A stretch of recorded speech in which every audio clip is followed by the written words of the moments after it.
I'll just go fuck myself. All right. All right, well, what a way to start the stream. Yeah. What platform are you on? Nate's gonna fuck himself. So We are on I don't know Kick. if you can We do are that this live often, on Nate. Kick. I'm sorry. I'm gonna unalive myself. Thank you. God, that's even worse.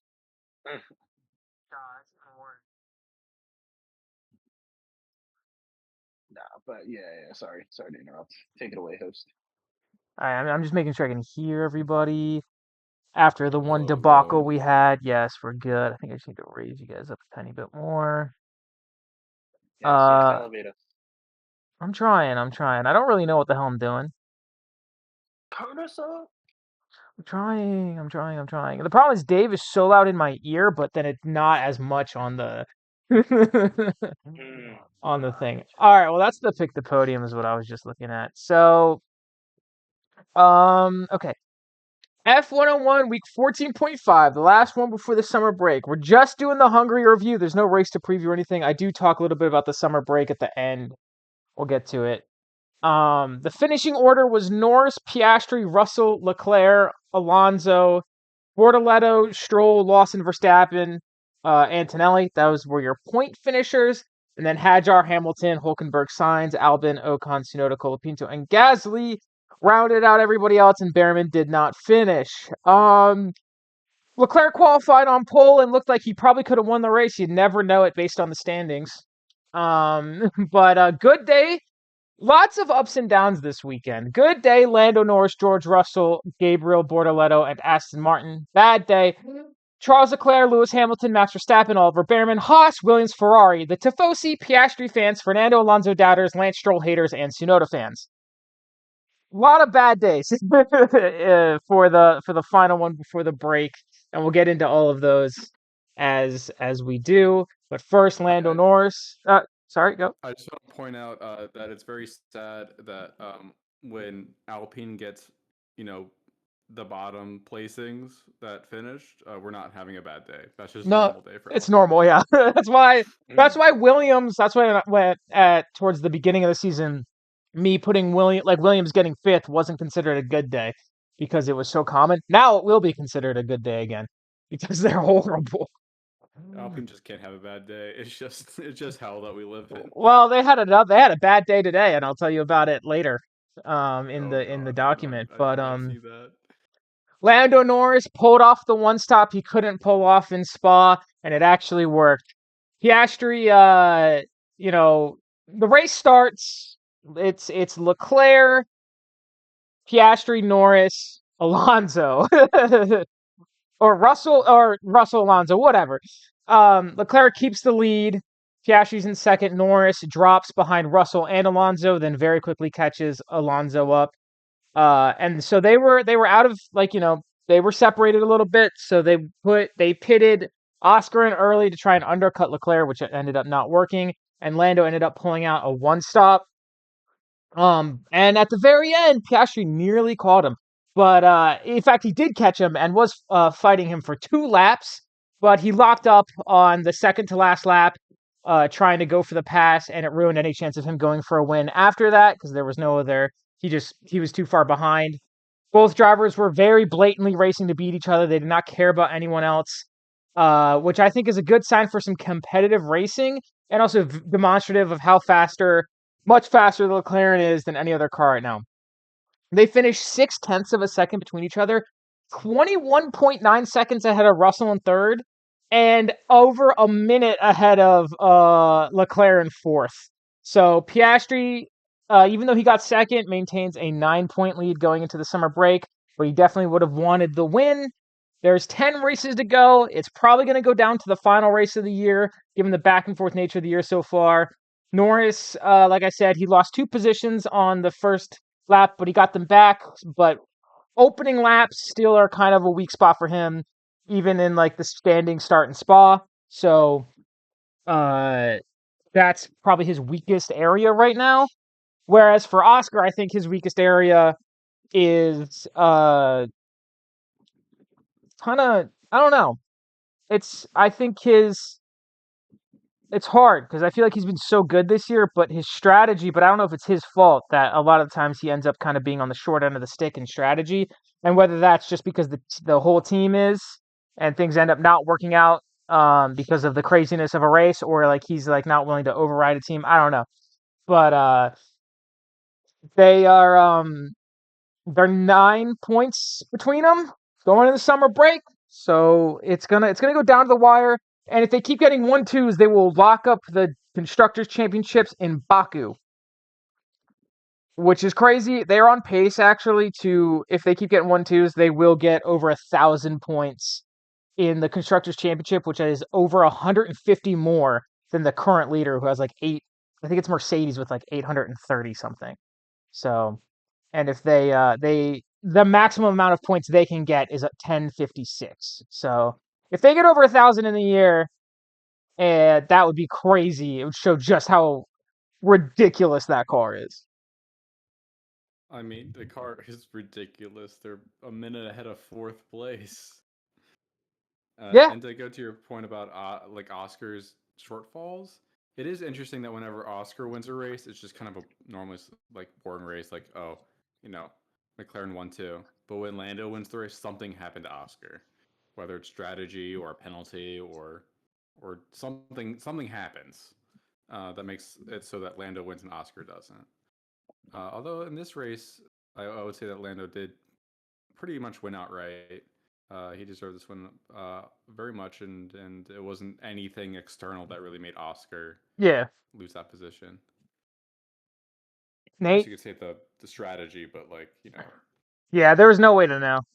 The one yeah, stop could have failed miserably. yeah, and it's up to Oscar to take the position back, and he couldn't. So he had a chance. Nate, thoughts on your team? Mhm.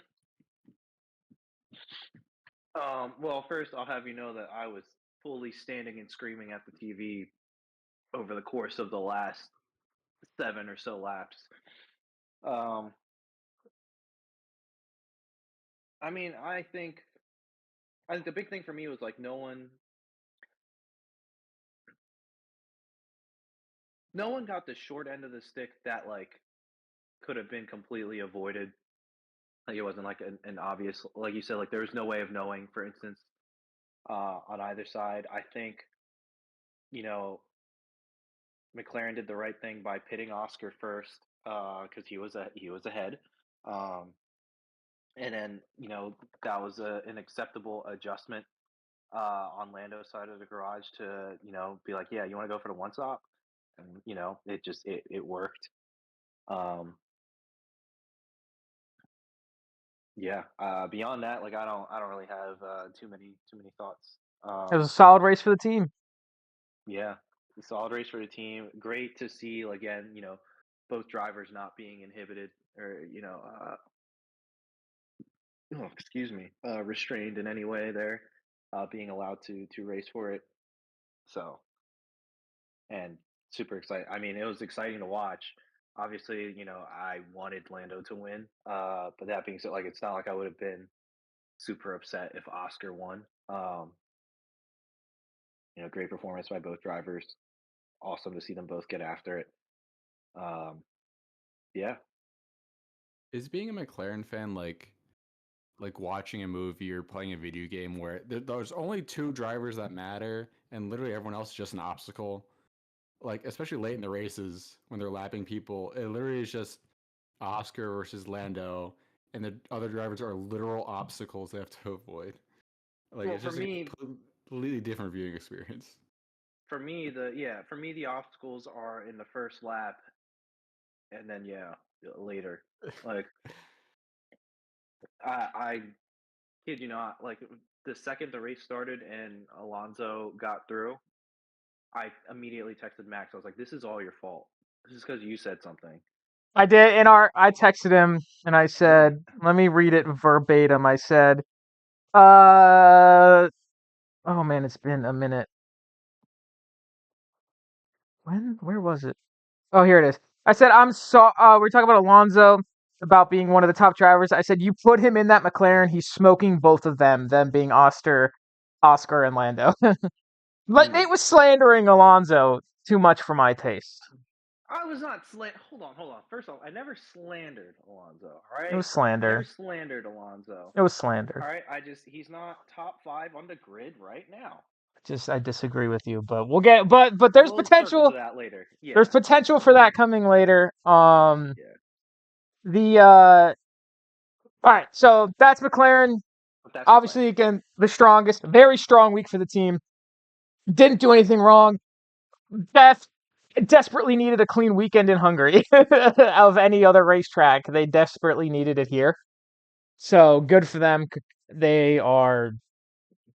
I hope they let the drivers race each other a little more aggressively.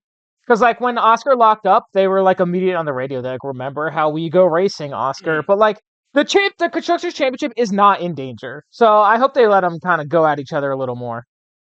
I think it was more of if he locks up and crashes, that is a huge detriment to his World Driver Championships. Like, okay, yeah, we want to race, but we don't want to risk it all because rather get second than make a risky move for first and crash. Yeah, but if he crashed into Lando there, it would have taken them both out. That is true. Which, if I have to crash, I'd rather crash into my rival and take us both out than just me.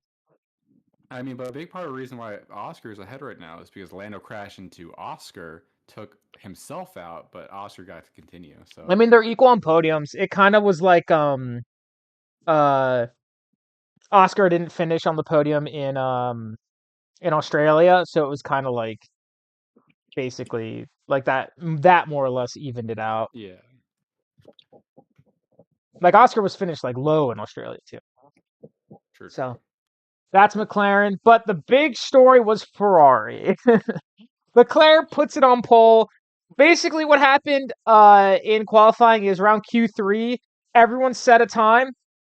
Leclerc just happened to be really fast, and the temperature dropped. So no one could get their tires heated up right anymore, and no one could improve on their time, except somehow Leclerc improved on his time again. And that's, I just think, because the Ferrari's bad. And somehow, in bad conditions, it's decent.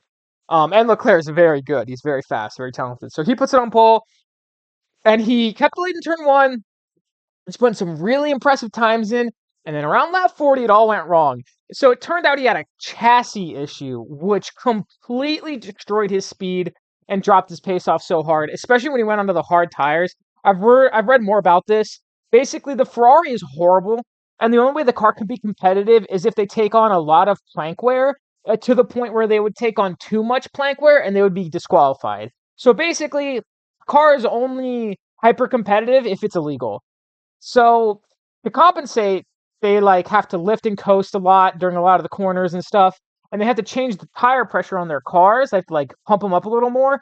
And for whatever reason, that totally crushed his speed. He went from definitely probably going to win the race, to be honest, to, I mean, he was a minute behind the McLarens at the end. He dropped so much speed. He was furious on the radio. He assumed the team changed something in the balance without telling him. That ended up not being the case, but he was like, it's a miracle if we finish on the podium. And they didn't. So there's no miracle in Hungary. Meanwhile, Hamilton qualified in like 12th, and he's out in the press conferences. He's like, I'm useless. I'm a horrible driver. Ferrari needs a better driver. He qualified in 12th, and I think it's because he saw Leclerc put it on pole. So he was super downtrodden. He's very upset with his performance. The Ferrari dream is not a dream, it's a nightmare. And he probably needs the summer break more than anybody else after that. It's a horrible weekend for the team who, even with the pole position, couldn't do anything right. Classic Ferrari weekend here. This is like the epitome of why everyone clowns on Ferrari, is because this type of shit happens all the time. Especially to Charles. If you told someone who didn't know anything about F1, all of the times Charles got so unlucky, they would think you're making it up. But it's all true. I saw the one meme of, it was a poll someone said is who suffered more, Jesus or Charles Leclerc, and Charles Leclerc won that poll 92-8. So poor Charles, poor Ferrari, poor Lewis.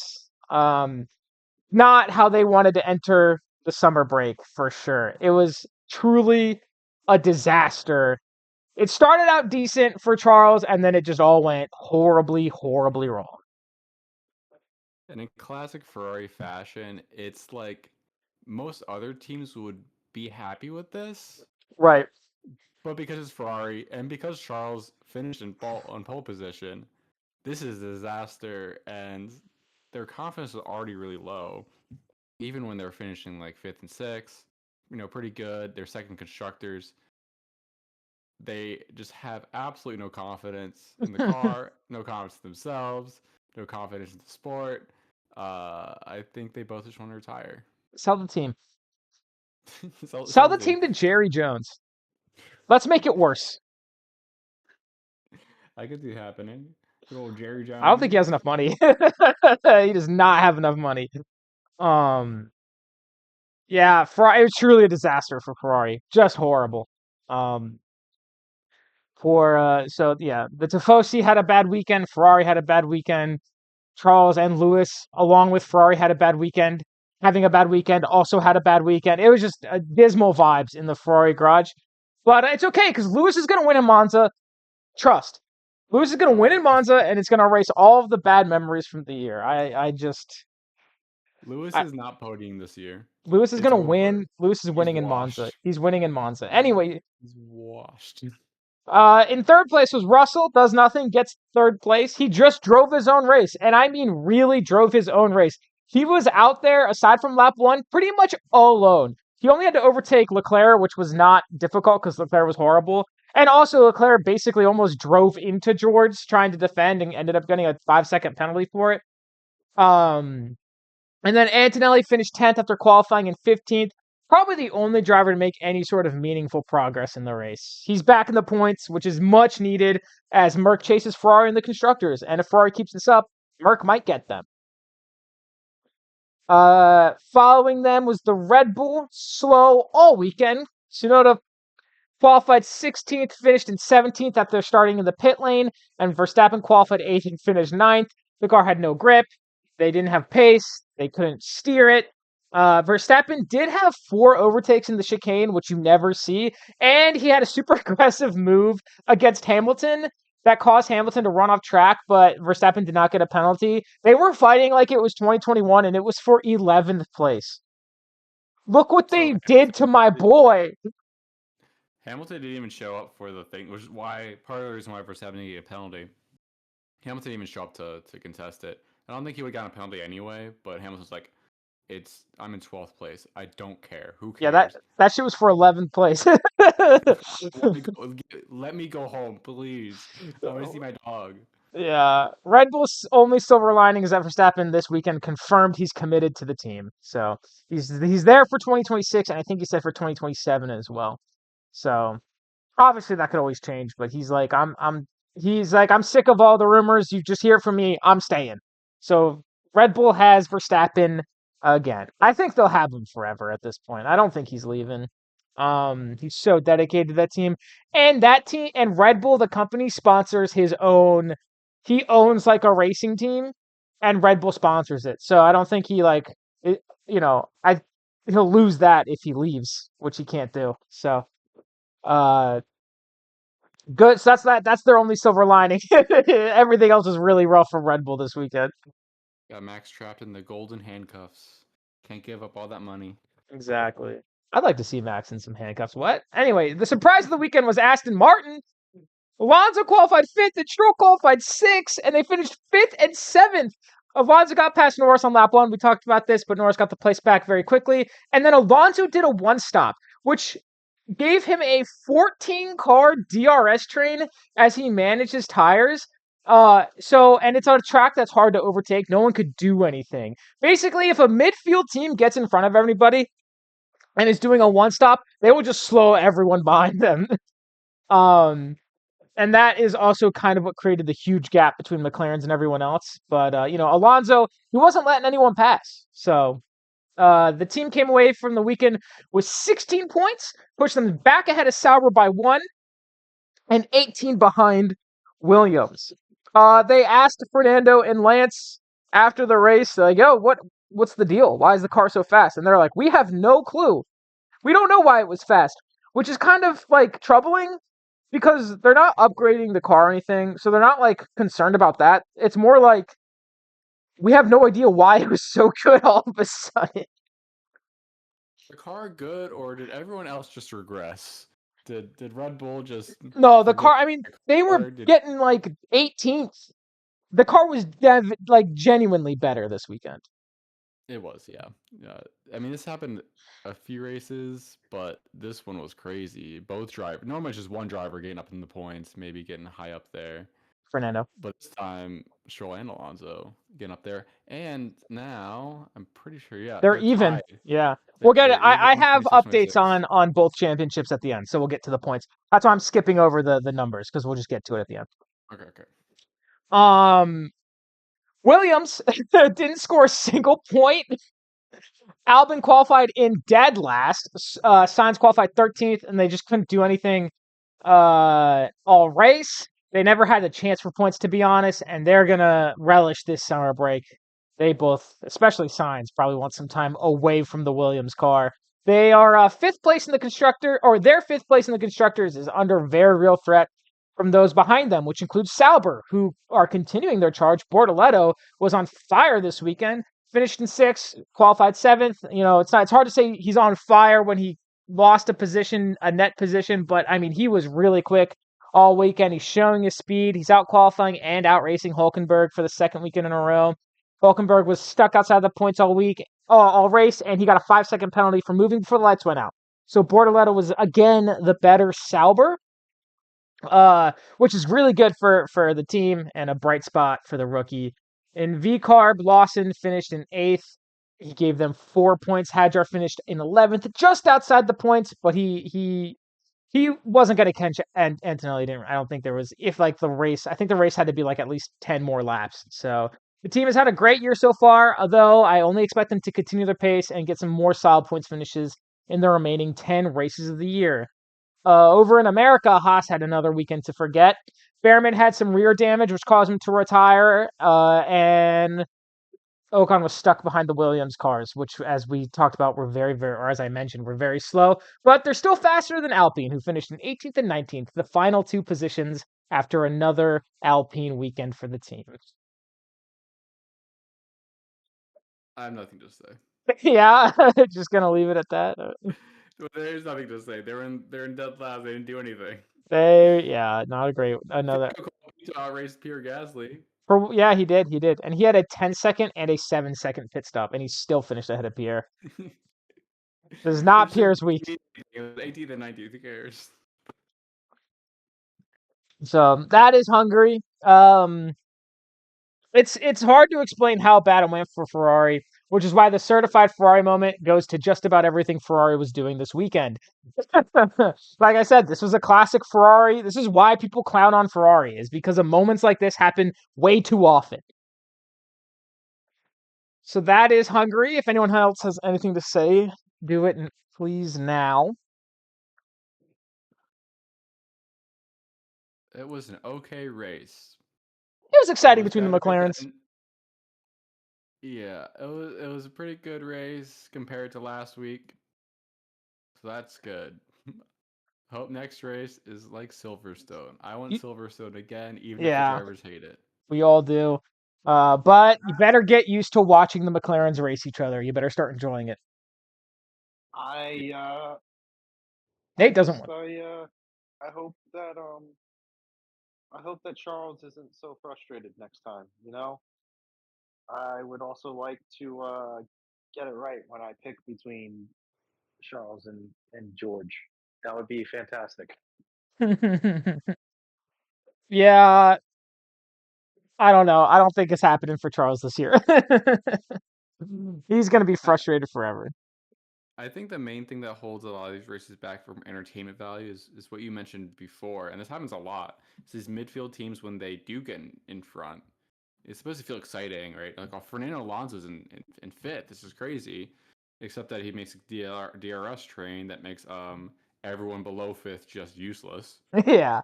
Well, it's more so here because you couldn't overtake. Yeah, but it happens a lot. I mean, Gasly, whenever I'm like, oh, Gasly's up ahead, wherever I'm listening to F1, they're like, oh, and the Gasly DRS train. I'm like, okay, yep. Yeah. He's just holding everyone else back. It's not extremely exciting racing that he's up there. He's up there because no one can pass him. That's not necessarily new either. That's kind of been a problem in DR. But it was even worse before DRS. At least DRS, you can have a chance of passing. Yeah. It just makes a lot of the midfield racing a little less exciting when that happens. So Yeah. I hope in the future Well, somehow next fix year's that. new. They are trying to improve next year the car's ability to follow another car. Their problem right now, the big problem is dirty air, is like ruining cars' pace, and I think they're trying to fix that. They're getting rid of the ground effect next year. No more ground effect, which is also should make part of the reason they don't race in the rain is because the ground effect cars create so much spray, and they are going away from that too. So hopefully, we should get some more wet weather races. So that's Hungary. A real quick recap of the constructors' standings. This is from first to last. McLaren has 559 points. Ferrari has 260. Mercedes has 236. Red Bull has 194. Those are your front runners. And then, not that Red Bull is going to challenge Mercedes or Ferrari, but you know what I mean. And then Williams has 70. They lead the midfield. Behind them is Aston Martin with 52, Sauber with 51, V-Carb with 45, Haas with 35, and Alpine with 20. A good performance from Haas, V-Carb, Sauber, or Aston Martin will put them up above their rivals and closer to Williams. And if Williams' trajectory continues, that fifth place is not as guaranteed as we all thought it was at the beginning of the year. I want to point Drivers. out that. No, go. Well, you're about to get the drivers, but I'll listen to the first two drivers' points and compare it to second place in constructors. Yes, they both have more. Yes, Piastri has 284, Norris has 275. Both of them have more than Ferrari.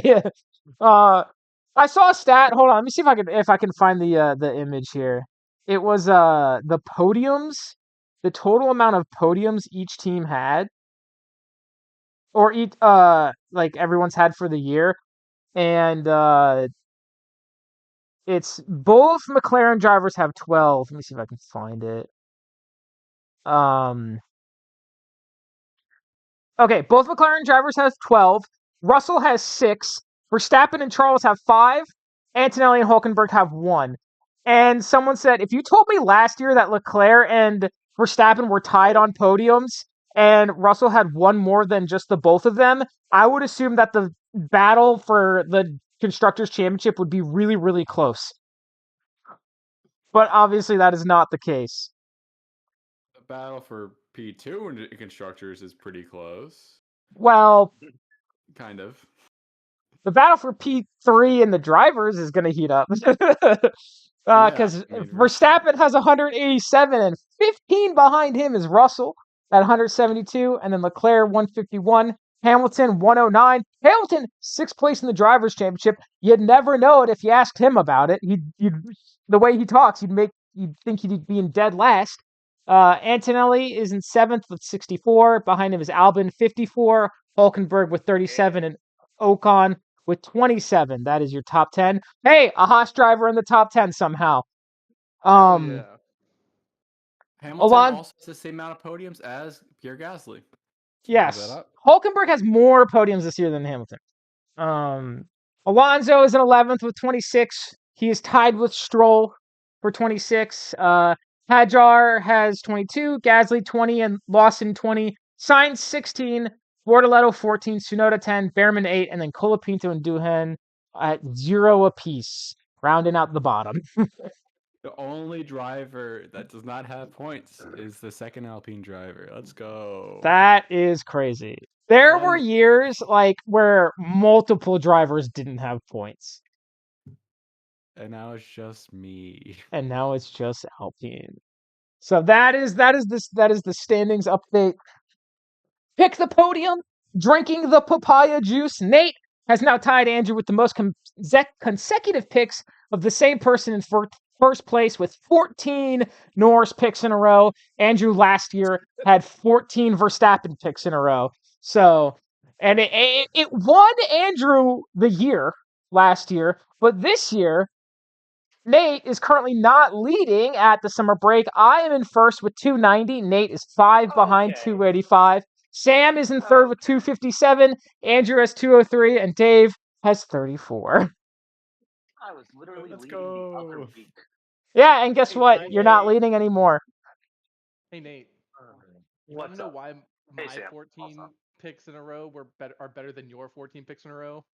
At the summer break last year, I had 400 fucking points. Okay, Andrew, you You're- told me to go fuck myself. It- Now, I was gonna say it's probably because this year Piastri and Norris are splitting so much, whereas like last it's year because wasn't there's actually a second driver on my team. Sorry, 300 points. You guys weren't there for 2021 Perez, all right? I don't want to hear it. 2021 Checo was my GOAT. Okay, he's a big reason why Max won that championship. All right. Did he fall off? Yes. All right. But Okay, don't talk about the next Alpine driver like that, okay? No, he's going to Cadillac. He wants to go to Cadillac. He's gonna end up in Alpine. is that a threat? It's a threat. It's a promise. It's a threat. It's Flavio whatever you Briatore is do. going to find something in Oscar's driver academy contract that forces him back to Alpine, and then we're going to get our first driver suicide. Oh my god. Or we'll see making history, folks. We'll see how Piastri does in not the best car on the grid. We'll see how he does in a fucking Alpine. I don't think anyone can even score a point in that Alpine other than Pierre. Yeah, we've been talking about who will compete for a World Drivers' Championship in a McLaren. Who can get points in an Alpine? I think Verstappen has the highest driver. chance of finishing the highest, just because he's a freak. We know Pierre can. Okay. Yeah. Pierre's the benchmark. And we saw how Pierre did against Verstappen back in Pierre's rookie year. Not good. True. And how Pierre has done against Verstappen this year, which is every time they get in a battle, Verstappen passes him. Yes. Oh man. So 10 races left. We'll see what happens. Lots of McLaren battling to look forward to, and hopefully that midfield battle continues to heat up. But between then and 4 weeks from now is the summer break and the summer shutdown. These are two different things. The shutdown is within the summer break. The summer break started on Monday, and it'll go until Wednesday, whatever they're back on, doing media stuff before the next race. So I think it'll be the 27th. For the summer shutdown, however, for 2 consecutive weeks, no teams are allowed to do any work on the car. This includes design, development, production, or simulator runs. You can't have any sort of performance meeting or call with anyone in the team, whether that be a driver, an engineer, a pit crew. You're not allowed to talk about their performance at all. And you can't spend any money. They basically is the rule. It's to help with the cost cap and make sure no one's cheating. A team can repair a quote unquote seriously damaged car with the FIA's permission. Teams can choose any of the 2 consecutive weeks in this 4-week period, but most will choose the 2 middle weeks. That'll be August 11th through the 24th. And this also allows the teams to go home, spend some time with their families, take a genuine break. The drivers, they're all millionaires. Well, most of them, and they're like living the jet set life. But the engineers and the pit crew and all the mechanics and stuff, I mean, they're real people with families too, and they're not making as much money. So it's a good time for them to just take a break during, in this time. Has anything happened in the summer break so far? Yes. Colapinto crashed his Alpine during a tire test for Ferrari today. And it was a nasty crash. They had to take him to the medical center. Oh God. He's okay. He's okay. He's all right. He's not injured or anything. He's not injured, I think but Lando had to do it too. I think everyone does. Every team does, and they'll do both drivers. Pierre couldn't do his tire test because Franco ruined the car they were going to use. For the tire test, they use mule cars, which are like, they have different setups on them that aren't actual like specs that they'll use in the race. So it's not like extra practice time or anything like that. It is still driving experience, but it is always on a different setup, and usually I think they're slower. And it's for Pirelli to get some info on their tires because they're the tire supplier. But yeah, Franco, I mean the car looked pretty messed up.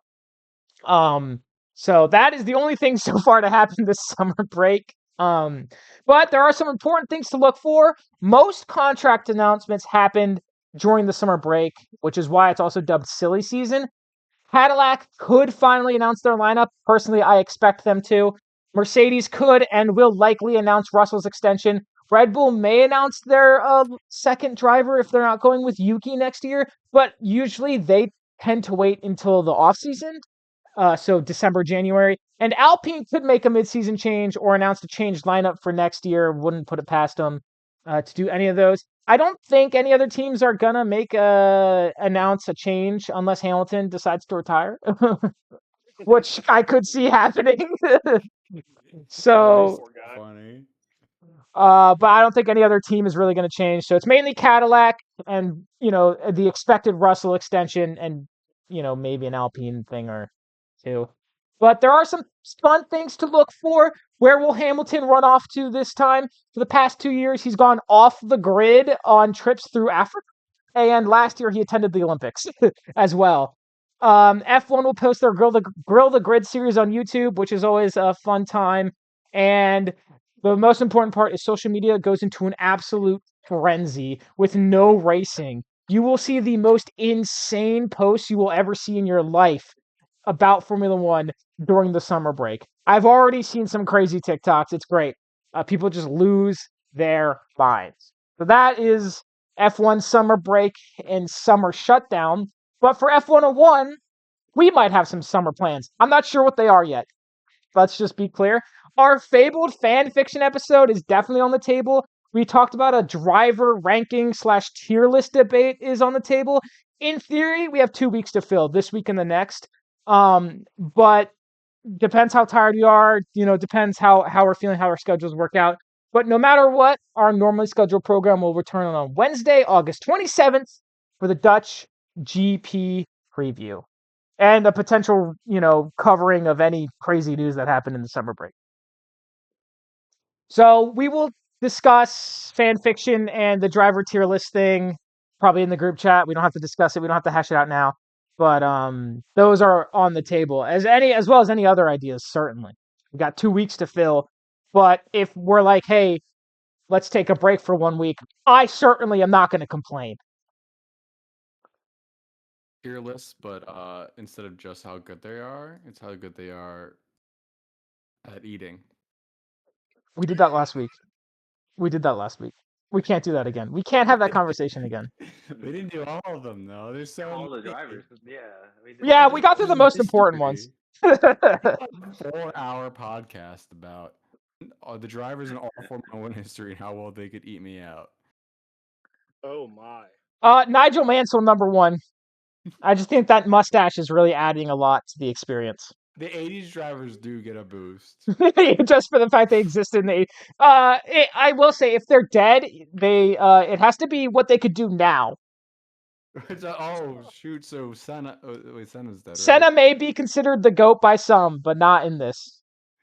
Also, he wouldn't eat you out anyway because you're of age. Oh God! Oof. Yikes. Well, back Sorry. in the day, it wasn't so. That's true. So, well, you weren't alive. Exactly. Oh man. So yes, on the lookout for potential fan fiction and the driver ranking / tier list debate. I think for that I'll have everyone make a tier list. I think a tier list is the way to go of the drivers, and we'll all present our tier list with arguments as to why. I already sneakily made one, kind of. I mean, we talked about it in our group chat. So a little bit. Yeah. In my Hulkenberg thumbnail, I technically put in a tier list, although I didn't really put much thought behind it. Your Hulkenberg thumbnail. Oh, yeah. Hulkenberg number 1, best driver on grid. Something like that. Something like that. So that is the Hungary preview or review rather, and a brief look at the summer break and shutdown. Anyone have anything they'd like to add? Any final closing thoughts potentially for 2 weeks? I hope I Ryutori love goes on everyone. his. Oh, you love everyone. I was gonna say I hope Ryutori goes on a villain arc again, and does some crazy shit. People did say that he was actually having Franco test how to purposely crash. We're getting Crashgate 2.0, baby. He did not do well Good though. He lord. crashed too hard. Yeah. Well, just wait for Singapore. Everyone's going to be looking at paying extra attention to Alpine in Singapore. Yeah, Franco definitely brought out the safety car, but he maybe could have sold it a little bit better. Not All that not to so get hard. Pierre Gasly 1 point as he finishes in 10th. Let's go. 10th place behind the safety car. It's all worth it. All right. Thank you for being here. If you're in the comments, what, if you're watching this on YouTube, you're in the comments, drop me the titles of some of your favorite F1 fan fictions, and please make sure they're explicit. I want to read them all. The raunchier, the better. That's summer shutdown. That's our project. Potentially. So that's that. Good night. Thank you for being here. And that's